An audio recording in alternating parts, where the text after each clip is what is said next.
Tendance première. Yasmine Lamis nous a rejoint. Bonjour Yasmine. Bonjour Véronique. Grand plaisir de vous avoir. Vous êtes, je le rappelle, chroniqueuse et consultante juridique et on va effectivement rester un peu dans l'esprit de la rentrée avec vous. Oui, exactement. On va encore parler rentrée scolaire et école. La dernière fois, on avait déjà parlé garde d'enfants et babysitting, un statut qui n'est pas encore réglementé à l'heure actuelle. Et aujourd'hui, on va parler justement de cette gratuité à l'école. Vous n'arrivez pas à le dire. Gratuité. C'est vrai qu'on en entend beaucoup parler. Il y a eu des nouveautés récemment et on va un peu revenir sur ça. On va venir aussi des effets pervers suite à ça. Alors, la première chose à savoir, ma chère Véronique, c'est que, vous savez, la gratuité, eh bien, elle est garantie dans notre Constitution belge. L'article 24 de la Constitution garantit au fait de la gratuité à l'école. Donc, c'est déjà un concept à savoir, c'est que donc l'article 24, qu'est-ce qu'il dit ? Il dit que l'accès à l'enseignement, eh bien, il est gratuit jusqu'à la fin de l'obligation scolaire. Est-ce que vous savez jusque quand c'est ? 16 ans ? Donc, c'est 18 ans et 16 ans dans certains cas, oui, quand les enfants, les étudiants commencent à travailler. Et vous savez à partir de quand est-ce qu'on doit aller à l'école ? C'est une nouveauté, ça a changé récemment, depuis cette année, en septembre 2019. Avant, c'était 6 ans. Oui, et aujourd'hui, c'est à la maternelle, donc 3 ans. 5 ans. 5 ans. Donc en troisième maternelle. Donc depuis septembre 2019, les enfants de 5 ans sont obligés d'aller à l'école. Donc pendant toute cette période, au fait de la gratuité, eh bien, elle est garantie dans la Constitution. Mais évidemment, cette gratuité, on va le voir, elle est relative. Enfin, il y a des nuances à mettre. Bon, évidemment, il y a eu des nouveautés. La Fédération Wallonie-Bruxelles, elle a voulu encadrer, elle a voulu renforcer cette gratuité. Alors, ça commence en première maternelle. Donc, pour cette année, on a renforcé cette gratuité en première maternelle. Mais ça va s'étendre l'année prochaine en deuxième, puis en troisième maternelle, on espère en primaire, en secondaire. Donc, qu'est-ce que c'est, au fait, ce renforcement qui a été mis en place pour cette année ? Eh bien, ça veut dire que, donc, en première maternelle, principalement, en maternelle, eh bien, les frais d'équipement, de matériel, etc., eh bien, ils sont normalement totalement couverts par la Fédération Wallonie-Bruxelles. Donc, il y a plus ou moins 50 € par élève qui est prévu maintenant. Et alors, pourquoi est-ce qu'on fait ça ? Eh bien, c'est pour avoir un objectif d'accessibilité pour tous à l'école. Alors évidemment, les nouveautés, on en parle. On parle aussi, le gouvernement wallon a mis en place des titres-services aussi qui vont être étendus prochainement pour les prestations de transport et de garde d'enfants. Donc on essaie de faciliter aussi autour de l'école la vie des parents. Mais on se dit, oui, mais tout est gratuit, mais moi je dois payer ceci, je dois payer cela. Finalement, je dois payer encore beaucoup de choses. Effectivement, on doit encore payer le cartable, les mouchoirs, les lingettes, parfois une tenue de gym, ou alors le temps de midi, les repas, les garderies, etc. Et j'en passe et j'en passe. Donc effectivement, cette nouveauté, eh bien, pour tout ce qui est sortie sportive et culturelle, maintenant il y a un plafond, on ne peut pas dépasser 45 €. Par enfant, par année. Par année scolaire, 45 €. On ne peut pas dépasser ça en première maternelle, donc c'est une nouveauté. Et alors, si les enfants partent faire une nuit quelque part, en nuitée, eh bien, on ne peut pas dépasser 100 €. Donc ça, c'est la nouveauté. Il y a aussi des sanctions et plus de contrôles qui vont être mis en place. On se dit, oui, mais et le reste toujours, pourquoi est-ce qu'il faut encore payer ceci et cela ? Parce que la chose à savoir, et ça, c'est une chose importante à retenir, c'est que la gratuité, eh bien, elle concerne seulement les périodes d'apprentissage. Donc, en fait, elle concerne tout ce qui est en rapport avec l'obligation scolaire. Donc, tout ce qui est en rapport avec l'obligation scolaire, lorsque la présence de votre enfant est obligatoire, là, normalement, la gratuité s'applique.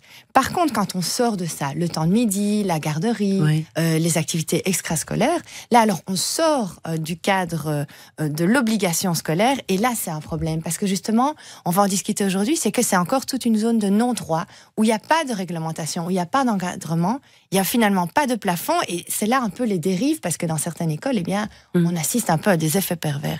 Mais il y a vraiment des gens qui militent aujourd'hui, et notamment la Ligue des familles, pour qu'au moins le temps de midi soit considéré comme un temps scolaire. Exactement. Moi, j'ai repris des témoignages de parents, notamment dans la Ligue des familles, et qui disaient, on parle du droit de chaise. Je ne sais pas si vous avez entendu. Du droit de chaise ? Pour s'asseoir ? Non. Voilà, je vous assure, Véronique. J'ai repris des témoignages de parents qui disent que les enfants sont humiliés. Donc, ces frais de garderie sur le temps de midi, donc évidemment, les repas chauds, bien souvent, sont payants, même la soupe. Mais ici, vous faites la boîte à tartines de votre enfant, eh bien, on doit payer bien souvent 1 à 2 € juste pour le temps de midi, parce que, bon, c'est compréhensible, dans les écoles, parfois, ils doivent prendre des personnes extérieures pour surveiller les enfants. Évidemment, ils doivent les rémunérer. Donc, c'est compréhensible, mais ce qui n'est pas compréhensible, c'est que toute cette zone-là, eh bien, de non-droit, elle n'est pas réglementée, il n'y a pas de plafond. Alors, tous ces frais-là, ils sont légaux, mais ils posent question. Parce que combien de parents ont la possibilité d'aller chercher leurs enfants sur le temps de midi? On n'a souvent pas d'autre choix que de laisser nos enfants toute la journée. Donc, c'est un petit peu... J'ai repris ici un témoignage d'un parent qui dit, moi, je dois payer 1,90 € pour le temps de midi, donc juste pour que mon enfant mange sa tartine. Et j'ai 7 enfants, donc imaginez-vous, par mois, j'ai 200 €, plus de 200 € à payer pour que mon enfant puisse s'asseoir manger. Et parfois, on assiste à des dérives. L'enfant s'assoit par terre si les parents n'ont pas payé, etc. Donc, c'est vraiment des dérives. Il y a aussi d'autres dérives, comme par exemple les parents ou l'école qui fait pression sur les enfants quand ils ne savent pas participer aux voyages extrascolaires. Moi, j'ai vu des témoignages, des voyages de fous à New York à des prix exorbitants, évidemment. C'est génial, mais bon, évidemment, c'est des prix exorbitants. Et bon, tout le monde ne peut pas se permettre de payer ce genre de voyage. Alors ici, les parents d'autres élèves qui peuvent se permettre d'avoir ce genre de voyage, eh bien, ils font pression parce que vous savez, les voyages, ils ne peuvent avoir lieu que si une grande majorité des élèves participent. Donc, si tout le monde ne participe pas, du coup, le voyage, il est annulé. Donc, c'est ça un petit peu le problème. Ici, il y a beaucoup de voix qui s'élèvent et qui demandent plus, à savoir, bien, qu'il y ait des plafonnements pour les coûts de sortie ou les coûts de voyage scolaire, par exemple, ou qu'il y ait des tarifs de garderie qui soient réduits, par exemple, pour les familles monoparentales, pour les familles nombreuses, ou alors qu'on offre 1 heure ou 2 de garderie gratuite, parce qu'en général, les garderies le matin et le soir, eh bien, c'est souvent des ASBL, donc des associations qui doivent aussi obtenir un petit peu d'argent pour pouvoir financer, etc. Évidemment, on comprend qu'il faut financer ces organismes ou les parents qui viennent surveiller les enfants, mais ce qu'on ne comprend pas, c'est qu'il y a vraiment toute une zone de non-droit où parfois on assiste à des abus. Et bon, en théorie, la Fédération Wallonie-Bruxelles, qu'est-ce qu'elle dit? Eh bien, elle interdit aux écoles de réclamer un certain nombre de frais supplémentaires. Mais en pratique, c'est difficile parce qu'il n'y a pas de contrôle, il n'y a pas vraiment d'encadrement et de plafonnement. Et alors, on assiste à des dérives. Moi, j'ai des copines qui doivent acheter le t-shirt avec le logo tenue de gym pour la telle école, où ils sont obligés de payer pour des photocopies. Tout ça, c'est illégal. Ce qu'il y a, c'est qu'on peut proposer d'acheter ce t-shirt de la gym avec le logo Intel, mais on ne peut pas imposer aux parents. Mais pourtant, il est rendu obligatoire. Pourtant, il est rendu obligatoire. Bien, normalement, c'est interdit. C'est comme les photocopies. Normalement, en maternelle et en primaire, on ne peut pas. C'est tout simplement interdit de payer pour des frais de photocopie. En secondaire, on ne peut pas dépasser un plafond de 75 € par an, normalement. Mais évidemment, toutes ces dérives, eh bien, il n'y a pas de contrôle, il n'y a pas vraiment d'encadrement. Et donc, parfois, on assiste à des pressions, à des abus.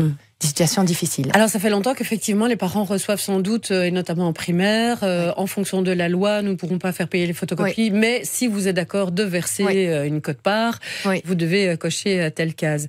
Et chacun va un petit peu à sa petite popote, pour essayer de dépatouiller tout ça, avec aussi, heureusement, l'assistance souvent d'associations de parents qui vient en disant, si vous avez des difficultés pour payer, venez nous trouver, on est là, on va essayer d'organiser. Oui, mais quoi? Si tout le monde doit organiser... Exactement. Donc, évidemment, ça dépend un peu du cas par cas, mais il faut savoir que vous avez des droits en tant que parent. Et en cas de non-respect de la gratuité, on se dit un petit peu qu'est-ce qu'on peut faire. Donc, effectivement, comme vous l'avez dit, Véronique, la première chose, c'est qu'il y a cette association de parents qui est souvent là pour aider les parents, pour un peu encadrer et répondre aux questions qu'on se pose. Il y a aussi la direction de l'école, qui est parfois aussi accessible, avec qui on peut discuter. Maintenant, il y a aussi, dans le pire des cas, ce que je ne souhaite pas, mais aussi un médiateur de la Fédération Wallonie-Bruxelles qui est aussi accessible, à qui on peut écrire, poser des questions et voir un peu ce à quoi on a droit ou pas. Et alors, il y a aussi l'administration générale de l'enseignement qu'on peut toujours contacter et porter plainte s'il y a un problème. Alors, est-ce que, quand même, on pourrait voir encore changer les choses aujourd'hui ou on atteint une certaine limite quelque part? Oui, exactement. Donc, on assiste à une amélioration parce que, vous voyez, cette année, donc en première maternelle, on a donc amélioré ça. Il y a vraiment des plafonds qui sont mis, une gratuité qui est meilleure qu'avant. L'année prochaine, ce sera la 2e maternelle, puis la 3e, donc on va étendre ça. Et alors, comme on l'a dit, il y a beaucoup de voix qui s'élèvent, dont la Ligue des familles et d'autres associations, et qui sont en train de se battre un petit peu pour que tout ce qui est l'extrascolaire, en fait, soit un peu encadré, qu'il y ait aussi des plafonnements et des facilités à ce niveau-là. Donc ça, c'est intéressant parce que Ça bouge. Dans les coulisses, ça bouge. Maintenant, on ne sait pas quand ce sera mis en application. Hein. On sait qu'on a aussi des difficultés pour avoir un gouvernement, donc on verra. Ça prend du temps, tout ça, mais dans les coulisses, ça bouge et on espère que dans un futur proche, ça s'améliorera.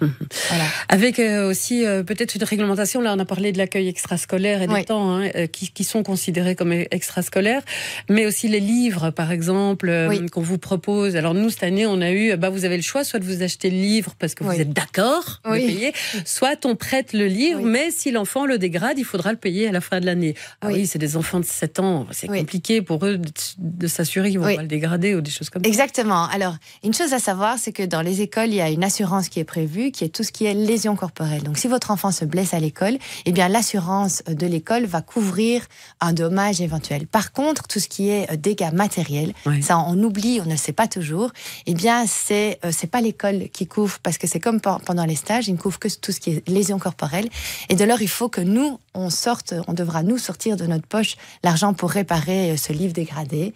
Et alors, on doit aller voir. Donc, un bon conseil, allez toujours voir dans votre assurance familiale, parce que bien souvent, la couverture est prévue dans ce genre de problème. Pour un dégât matériel. Exactement, l'assurance familiale. Ça pourrait être un livre, on pourrait faire un livre ou des petites lunettes cassées, ce genre de choses. Donc, allez voir toujours dans votre assurance familiale, parce qu'en général, il y a aussi des couvertures qui sont prévues dans votre propre assurance. C'est vrai qu'on n'y pense pas toujours. On n'y pense pas toujours, mais ça existe. Pas en lien avec l'école, en tout cas, mais c'est vrai que c'est important. Oui, exactement. J'espère qu'on a bien tout noté sur cette notion de gratuité. Nous, on va quand même suivre aussi l'évolution, parce que je sais que l'UFAPEC aussi, j'ai cité la Ligue des familles, mais l'UFAPEC et puis les autres associations militent pour que ce soit pris en compte dans le temps scolaire, en tout cas pour le temps de midi au minimum. Après, les temps d'études, etc., ça sera peut-être plus compliqué à mettre en place. On verra bien. Merci beaucoup, Yasmine. Avec plaisir. À bientôt. À bientôt.